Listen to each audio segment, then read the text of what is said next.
existe uma compulsão mais destrutiva que a outra ou todas em potencial elas vão destruir? É claro que a gente sabe que progressivamente algumas são mais danosas do que outras, mas todas são destrutivas? É interessante essa pergunta porque todas elas, como você falou, são danosas. E tudo aquilo que é viciante, ou seja, a tendência te domina e te leva à destruição. Você não tem controle, mesmo que gera aquele prazer que a gente sabe que ele é momentâneo, ele é temporal, não é? Depois vem o quê? O sentimento de culpa, em todas elas. Aquele que tem problema na área da alimentação, que aí se torna um anorexo ou um bulímico. Então, o que acontece? Depois vem o sentimento de culpa de ter praticado aquilo, né? Entra o processo da depressão, muitas vezes, da compra. Por exemplo, vai lá, compra, nossa, sente aquele prazer, mas depois como é que vai pagar? Quando chega a conta do cartão de crédito, então... Cartão de crédito e cheque especial, essas pessoas não podem ter. Pode levar à depressão, então? Claro, a compulsividade acaba desencadeando a depressão. A depressão. E outra coisa, a pessoa também, ela, nessa questão de sapato, mulher mesmo, viciada, né, na questão de compulsão de sapato, muitas vezes, né, nós já detectamos que tem problema de paternidade. Interessante. Por quê? Explica pra gente um pouquinho mais. Qual que é a origem? Explica pra gente um pouquinho mais. Porque o sapato... Se interessaram muito essas duas. Eu não tenho problema nem com meu pai, nem com o sapato. Que bom. Gostamos de ganhar sapato, mas não temos problema com eles. Uma das coisas que nós percebemos e conversando com um profissional da psicologia também, é que o sapato está alicerçado à cobertura, ou seja, está alicerçado, já está falando, base. E quando você não tem uma base, ou seja, que te trouxe uma sustentação, um equilíbrio, uma proteção na sua infância, a tendência é de você buscar essa sustentabilidade.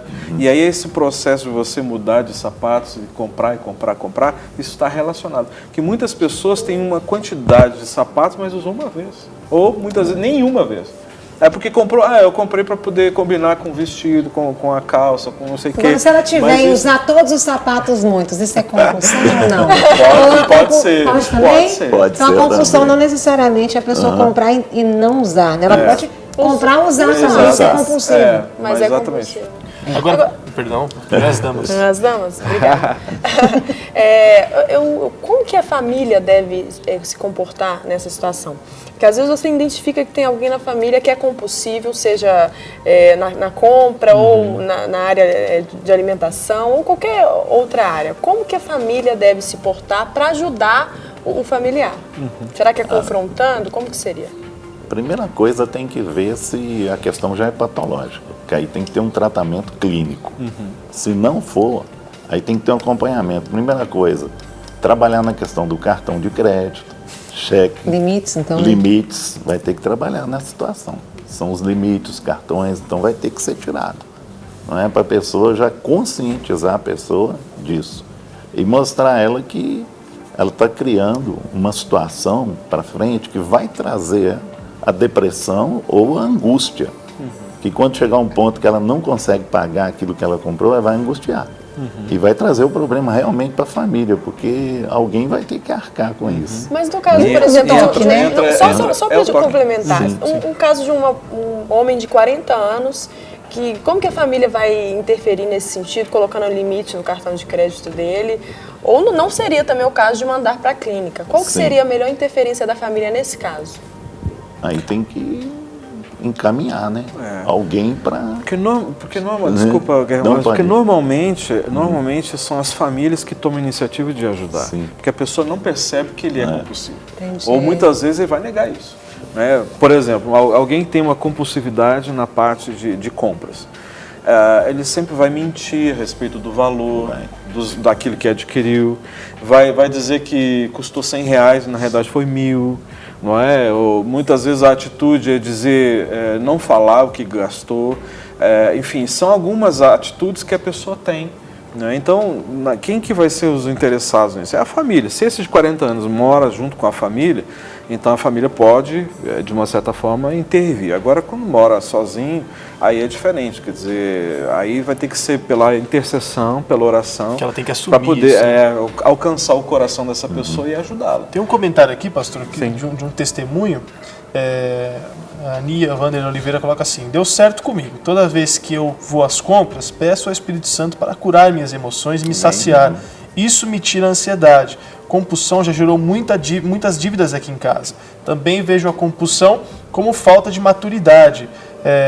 Quando nós sabemos o nosso valor em Cristo, essa moléstia é curada. Foi assim comigo e com a minha mãe. Beijos, mãe Rosa que está nos assistindo. Então, a mamãe Rosa que está nos assistindo também, um beijo e legal o testemunho dela. Porque pelo que eu percebo, é uma falta de saciedade. A pessoa vai ficar desesperada, quer saciar alguma coisa, então ela aí entra a sua compulsão. Então, se o Espírito Santo sacia, logo não vai ter. Porque a gente tem que entender que existe uma influência psicológica também. É a mesma coisa, vamos pegar aqui um exemplo básico. Quer dizer, você ir ao supermercado com fome. É uma influência psicológica. Você vai comprar o que você não precisa. E mesmo se você não for compulsoso. Mesmo se não for compulsivo, é uma questão emocional, ou seja, é psicológica. Então, assim, e normalmente, porque como eu trabalhei um tempo nessa área de marketing, normalmente você vai pegar aquelas coisas que estão na altura dos seus olhos. Então, isso, inclusive, dentro do merchandising, existe um poder muito grande. Sim. Né? E até a colocação dos alimentos nas locais gôndolas específicos. Tem um custo Pra crianças, maior. os chocolates são todos mais baixos. Então, na realidade, você vai acabar pegando aquelas coisas que estão nos teus olhos e vão chamar a atenção e vai afetar o quê? A área gustativa, ou seja, que vai despertar esse desejo de quê? De suprir aquilo que você está sentindo naquela hora. É fome. E se você está com uma necessidade doce, você pode olhar no carrinho, você vai colocar a barra de chocolate, você vai colocar... Porque essa é uma tendência natural do ser humano. Qual que é a cura para a compulsão? Como curar? Vamos chegar nessa pergunta que a gente sempre quer chegar. Qual que é a cura? Como que é o tratamento para quem é compulsivo? Porque tem essa compulsão que vira também, pode virar um toque, né? Que é um transtorno obsessivo. Pastor Guerra, quer entrar? Bom, uma das formas é tirar, afastar a pessoa de tudo que está afetando. Cartão, então vai ter que tirar. Internet, é isso mesmo, desintoxicar.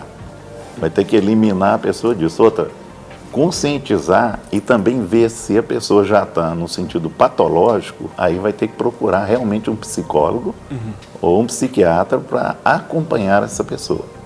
Porque muitas vezes ela chega a um ponto, eu trabalhei com uma pessoa que chegou a um ponto que para ela é normal. Você entendeu? Ela perdeu a sensibilidade na questão da compulsividade. Então, por exemplo, abria crédito numa loja, ali não tinha condições de pagar e abria na outra. Aquilo, ela neutralizava aquela loja na mente, é como se não existisse aquele crédito. Então essa pessoa já tem que ter um tratamento psicológico.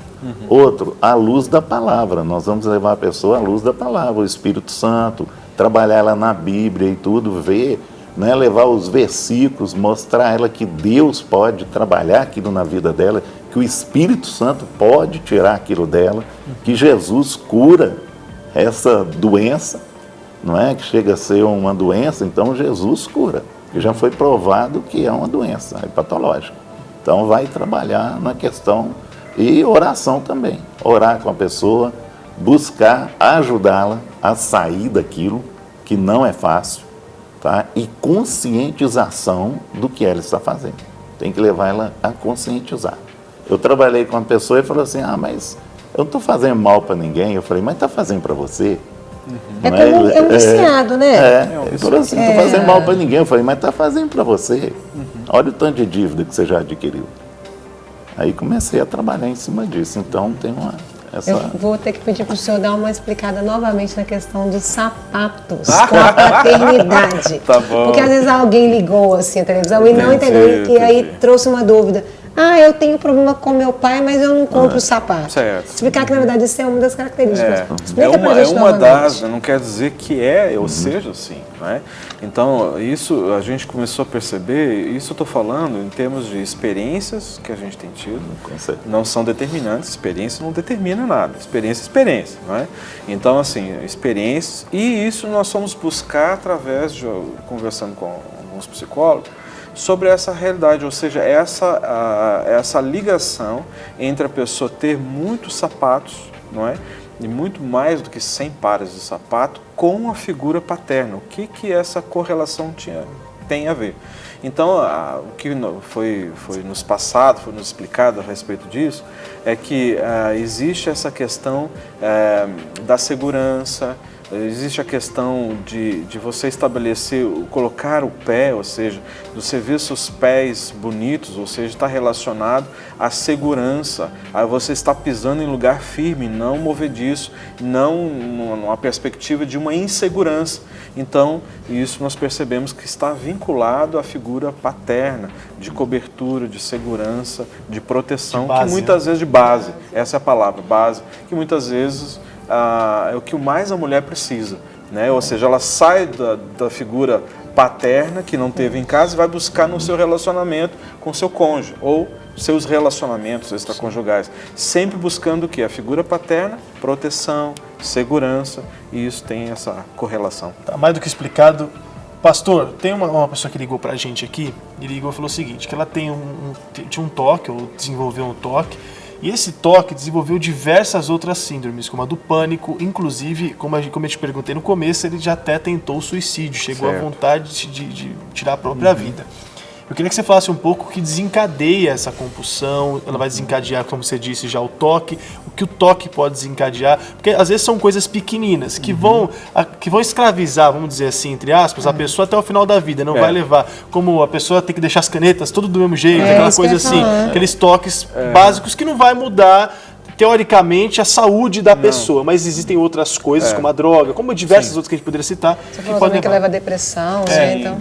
uma das coisas que eu percebo na questão da compulsão é que é o mesmo sentimento que a pessoa tem, ou seja, a mesma atitude da pessoa, do drogado, que tem a crise da abstinência. Então, quando a pessoa tem aquela crise de abstinência, ela fica ansiosa, muitas vezes extremamente iracunda ou irritabilidade muito grande, são algumas características. E isso, como o pastor Guerra falou inicialmente, está vinculado ou linkado com a questão do perfeccionismo. O toque está relacionado a perfeccionismo, ou seja, a pessoa se torna metódica, porque se não for daquela forma ela não consegue fazer, se ela não for por aquela rua que ela está acostumada aí, então assim ela se perde, porque cria um método, ou seja, cria esse sistema, né? Algo sistêmico. Então, na realidade, essas questões elas precisam ser trabalhadas e precisam ser ministradas, ou seja, assim como o toque é passível de ser curado, como qualquer outra enfermidade, ou seja, o toque também é possível de ser curado. Agora, tem algumas situações que muitas vezes as pessoas dizem assim, não tem cura, você tem que aprender a conviver. Eu, particularmente, não concordo com isso. Sim. Nós, lá na Clínica da Alma, eu estou falando aqui como líder responsável do Ministério, nós vamos às últimas consequências, põe entre aspas aqui, últimas consequências, no aspecto de nós dependermos do Espírito Santo de Deus e da ação sobrenatural de Deus, que as pessoas podem ficar livres. Assim como tem jeito para um dependente químico, tem jeito para um dependente de uma compulsão. Né? Ou seja, tem jeito, é possível de ser curado e restaurado. Não é? E também nós não vamos assim, eu não fui curado, não vamos jogar a culpa em você porque você não teve fé. Não, nada disso. Nós cremos que as pessoas podem ser libertas e curadas de qualquer anomalia, de qualquer enfermidade. De qualquer e também creio na soberania de Deus, né? Exato. Não fui curado, mas Deus é soberano e Ele sabe de todas as coisas, o porquê de tudo, né? Com certeza. E isso é a nossa garantia. Uma coisa que acontece também, que aconteceu com a pessoa que eu trabalhei com ela, é que aí eu já trabalhei com o que vivia com compulsivo, porque muitas vezes a pessoa compulsiva traz um problema conjugal. Verdade. E vai traz até separação. É a como que fala isso? Codependência, mas o compulsivo, qual compulsividade? Meu Deus do céu. Mas sabe o que ele fazia? Quando ele estava com problema, para ele estar bem com ela, ele levava ela no shopping center, alimentava a compulsividade. Dava ela cheques e mandava ela rodar lá. Resolveu o meu problema. Resolveu, entendeu? Porque então, eu imagino, pastor, que ele foi criando um problema maior para ele. Mas quem está do lado sofre muito mais, porque vê a pessoa sofrer. Então pensa o seguinte, eu vou lá e vou fazer um momento feliz e vai ficar tudo bem. E teoricamente, durante o dia fica tudo bem, só que depois as consequências vêm, é isso? Vem a depressão, tanto nele como nela. Meu Deus. Você entendeu? Vai trazer um problema, porque o que está acontecendo? Eles estavam num processo de separação. Conta desse, ele já estava cansado, saturado, e ela também não saía do problema. Até né? pelo que eu vi, o compulsivo ele não tem limites, né? Não. Então ele precisa disso, né? Por isso que não pode colocar na mão do compulsivo, por exemplo, uma conta para pagar em dinheiro. Ele vai pegar esse dinheiro e vai comprar alguma coisa e não vai pagar a conta.